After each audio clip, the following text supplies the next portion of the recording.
आप सभी का मेरे YouTube चैनल में स्वागत है। आज हम डिस्कस करेंगे कि किस तरह से हम DSSB PRT के एग्ज़ाम को क्रैक कर सकते हैं, क्या हमारी स्ट्रेटजी रहेगी और DSSB PRT का सिलेबस क्या है। हम एक एक करके इन सारे पॉइंट्स पे डिस्कशन करेंगे। तो सबसे पहले हम DSSB PRT के सिलेबस की बात कर लेते हैं। अगर सिलेबस की बात करें तो ये जो DSSB PRT पेपर है ये 2 पार्ट्स में आपका डिवाइडेड होता है। पहला होता है आपका पार्ट ए, दूसरा होता है आपका पार्ट बी।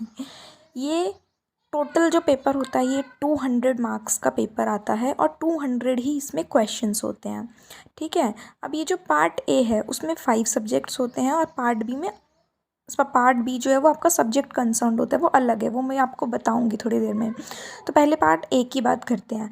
पार्ट ए में पहला जो सब्जेक्ट आपका आ जाता है, हम पहला मान के चलते हैं कि आता है इंग्लिश।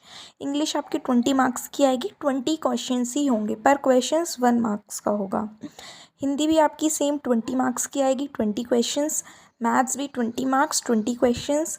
जीके भी 20 मार्क्स, 20 क्वेश्चंस। और रीजनिंग भी आपकी 20 मार्क्स, 20 क्वेश्चंस की ही आएगी। इस तरीके से आपके पार्ट ए में 5 सब्जेक्ट्स आते हैं, English, Hindi, maths, GK, reasoning, जिनको अगर हम टोटल करके देखें तो 100 मार्क्स का आपका पार्ट ए आता है। ठीक है।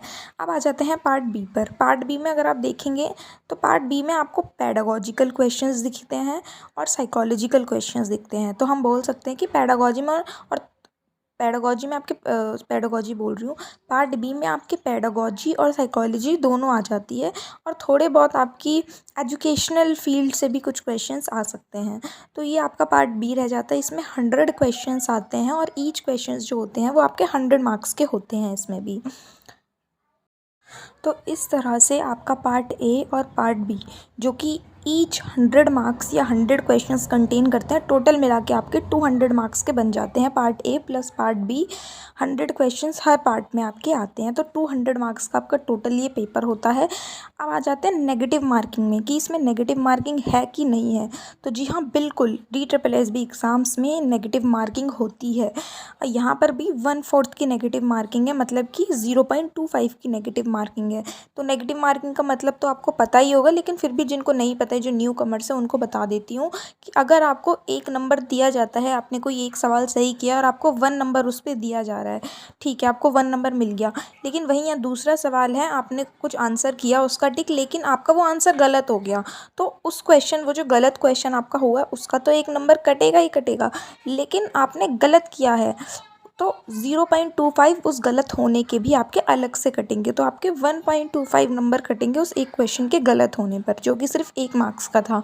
ये होता है आपकी नेगेटिव मार्किंग। तो 0.25 की नेगेटिव मार्किंग है आपके इस पेपर में। और टाइमिंग की बात करें तो टाइमिंग आपके 2 घंटे आपको दिए गए हैं, मतलब कि 120 मिनट्स आपको दिए गए हैं 200 क्वेश्चंस को सॉल्व करने के लिए। तो ये था आपका ओवरऑल DSSB PRT का सिलेबस। अब आप सब्जेक्ट वाइज इन सब चीज़ों को प्रिपेयर कर सकते हैं और अपनी तैयारी शुरू कर सकते हैं। आगे कैसे तैयारी करनी है, क्या करनी है, इसके लिए आप प्लीज़ मेरा चैनल सब्सक्राइब कर लीजिए और आगे मैं वीडियोस बनाऊंगी, उनको ज़रूर देखिए। और अगर आपको मेरी वीडियो इन्फॉर्मेटिव लगी हो तो प्लीज़ मेरे चैनल को लाइक, सब्सक्राइब और कमेंट ज़रूर करें और मुझे कमेंट में बताएं कि मैं आगे किस तरह की वीडियो आपके लिए लेके आऊँ जो आपके पेपर में आपको हेल्प हो।